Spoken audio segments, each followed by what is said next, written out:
So what do you want to talk about first? All right, we're here at Bavaro's, 27 Fletcher Avenue in Sarasota. Beautiful place, upstairs. I mean, it's nice. I love it. They got the leather couches. They've got a beautiful chandelier. It's gorgeous. Nice. You got a Sophia Loren picture I'm looking at? Yeah. Oh, actually, they have a mural downstairs outside. I love her. It's gorgeous. I love her. So they love Sophia. All right, let's talk about, so nonfiction, I'm dying to hear. Because I'm not sure I saw any redeemable characters in there. That was my problem with it. So help me out. First of all, Olivier Assayas. His name's tricky. I've actually heard professionals stumble. Assay. You know what? Let's start with the movie that you like better. Let's start with the Souvenir. Oh, The Souvenir. Okay, great. Let's start with that because you're a fan of the filmmaker and you've seen all her work. Yes. So tell me what you think of that. And I'll tell you, because I did see it in 2 parts. Yeah. I watched like 13 people leave the theater. Right. Which is always cool because it elicits an emotion at least. So what did you find redeemable about it? Yeah, here's what's respectable about her films. She makes you listen, first of all. Yeah, there was mumbling, but I think it's a part of her thing. Like, it's a there's naturalism where you gotta listen to get what people are saying. Yes. I think that's cool. And the performances were wonderful, I think. The performances are great. I mean, when a movie sticks with me long enough for me to remember a scene specifically, even that scene where they're going up the stairs to the opera and she's chasing after him kind of because he's such he's self-absorbed, he's got problems with drugs. He doesn't care about her really. He cares more about the drugs, whatever. Yes. I just think that was profound. Like the different shots she did were... The last shot, the ending shot is a stunning shot. It's great. And I always have problems with drug movies. I just hate, not that they glamorize it, I just hate when drugs have a big part in a film. Right. Because I hate watching a drug addict or someone on heroin. It's always such a set, but it also shows a point. But Tilda Swinton is wonderful in this. She's great. She's just one of our great living actors. And I sort of snapped in the middle of it because I was judging the character of Tilda Swinton's daughter. Honor's her name. Right. I was judging her going, what an idiot she is. You know what I mean? Like, you don't know. Those are needle marks. You don't know. But then you're caring, though, because you're trying to help her, rooting for her. You do. And then I realized, I'm sure you've had relationships, too, in the past where maybe you were the caretaker and you were just trying to help. You know what I mean? Or you were just trying to hope for the best or whatever. So I really found that I switched in the middle of the movie of, first of all, judging it like, come on, and then really appreciating her take. Now, if you see all of her movies, and I'm not bragging, but I did watch all of them. Now, give me, because I would watch Joanna Hogg is her name. Joanna Hogg. So you pigged out on Hogg. I did, whole hog on Hogg. All right, Unrelated would be the one I'd see next, and it was her first film. Okay. Tom Hiddleston's in it, who got a Golden Globe for The Night Manager, I think he was in. He's a great actor. Yeah. And he's a young kid in this. Well, I say young kid. He was 26 when this was filmed in 2007. And it's all about a family on vacation in Italy and sort of this lady that tacks on with them. And it was great. This gentleman, Tom Burke, that stars in this is wonderful. And it's good. Honor Swinton Byrne. Right. It's beautiful. Yes. I just thought she was stunning. I looked at her every scene. She has it. Yeah. I would go see it again. If it's playing, I will go see it. Yeah.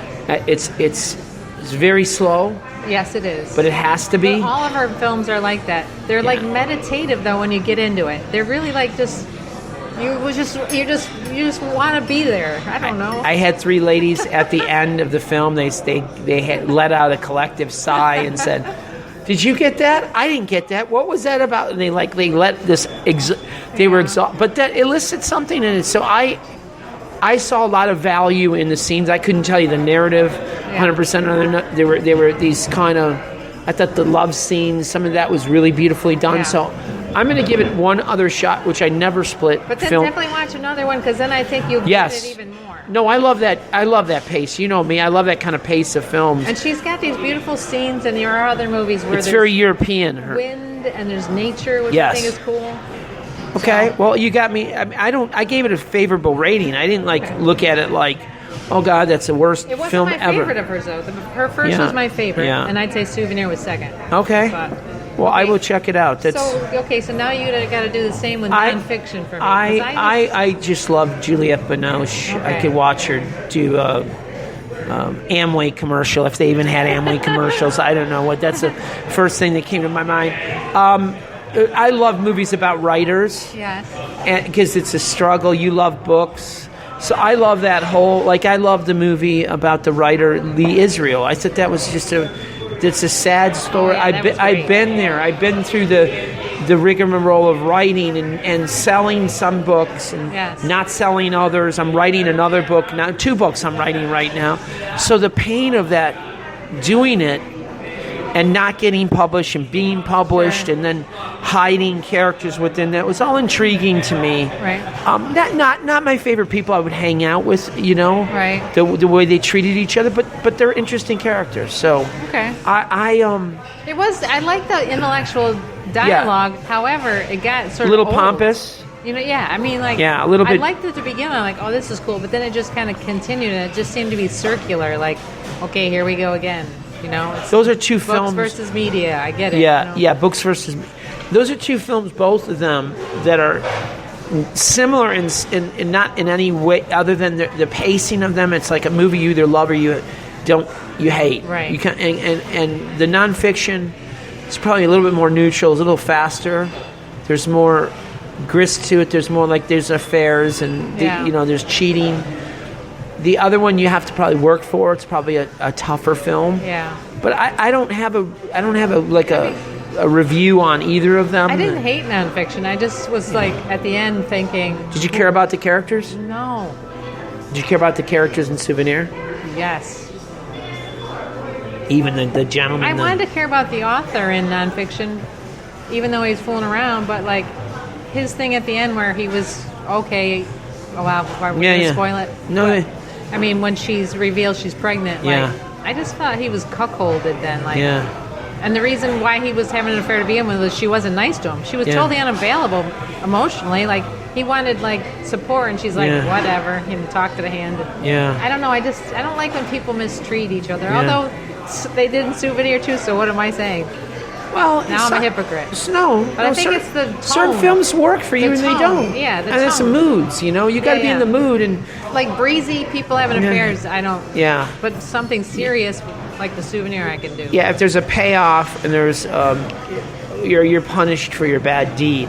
Right. I mean, one of those films was 9.5 Weeks, was years ago. Kim Basinger and Mickey Rourke, which is just an intriguing little film.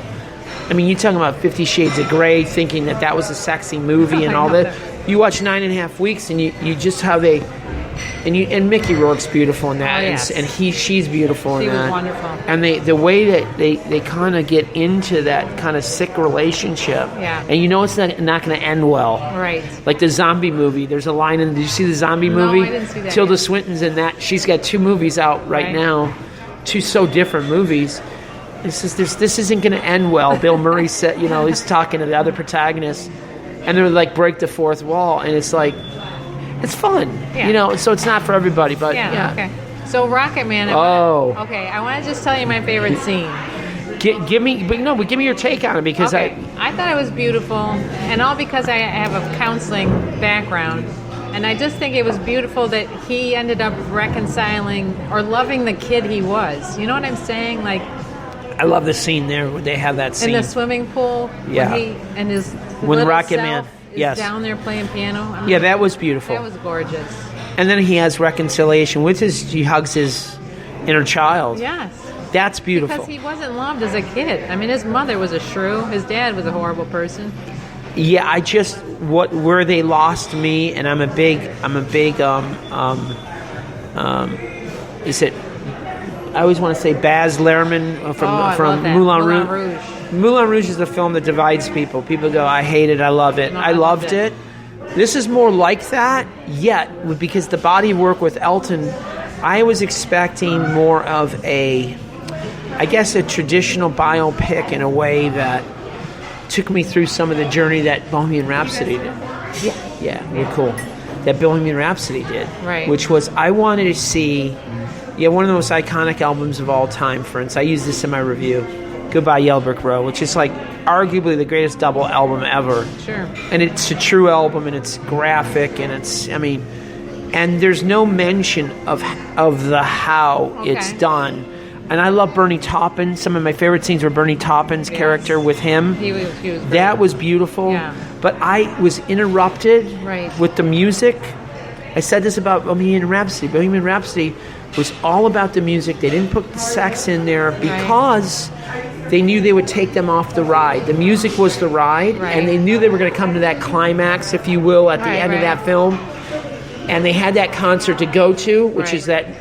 And I never got on board. I did at times, and then I'd get off, and then I'd get. And I didn't need to see the tryst with the thing, and I didn't need to see the guy and the thing. Well, I just think it had a different points about. It was hard. It was harder core. Yeah, it was his relationships with himself and with all these people. You know, he felt it was normal to be with abusive people because he was abused emotionally. Yes. So he finally got off that. You know what I mean? And I think that's. It's a darker film, though. It is.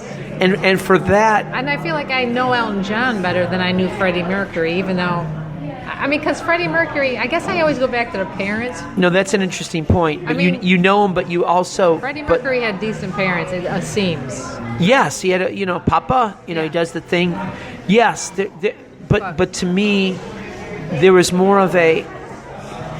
If somebody mentioned one of my classes, he said, I want to hear Elton John sing. As good as the guy was, I know. Egerton, he was great. He was good. He was great, but it's still somebody doing Elton John. No, you're right.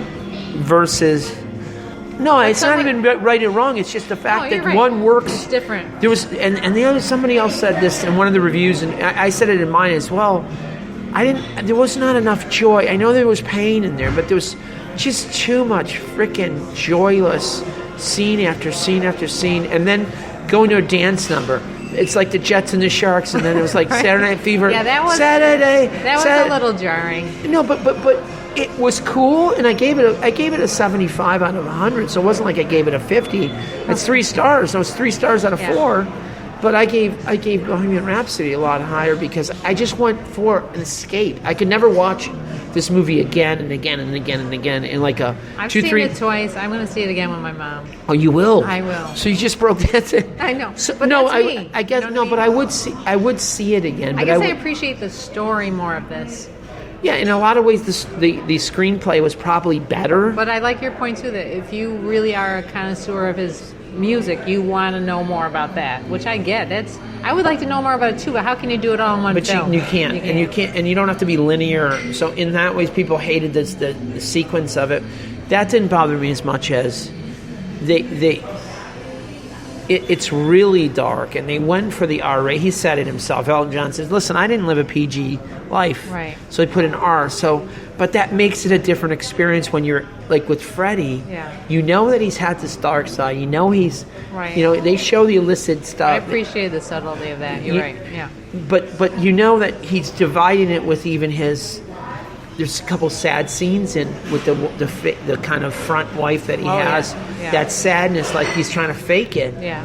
Freddie's trying to fake it too, but it's just there was more love in that. Yeah. I thought that there was more layered, and I don't know. I didn't need to see it, but I don't need to see it in a heterosexual. It's not even a homosexual heterosexual.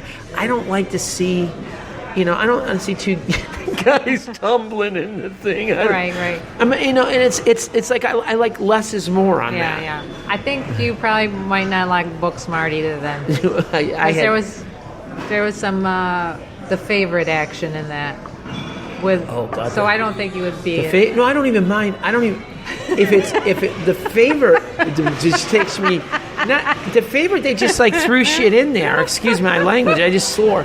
The Favorite, they just threw a fat guy and they're going to pummel him with oranges just because they could. Right. And I get it, but I don't know. I was talking about Rocky last night with these guys on the show, and there's something nice about an old-fashioned narrative where there's a beginning, middle, and end, and you're going somewhere. And nobody jumps on top of someone else. No, you don't. Stallone has a midget come into a scene in the ring, and they start. You can do that, but do you have to? Right. I don't know. I know. I don't. Just because you can doesn't mean you should. but that's their film, the writer, the filmmaker. Yeah. So I Okay, here's a question I was dying to ask you Yeah. too, because I already have an answer for my half.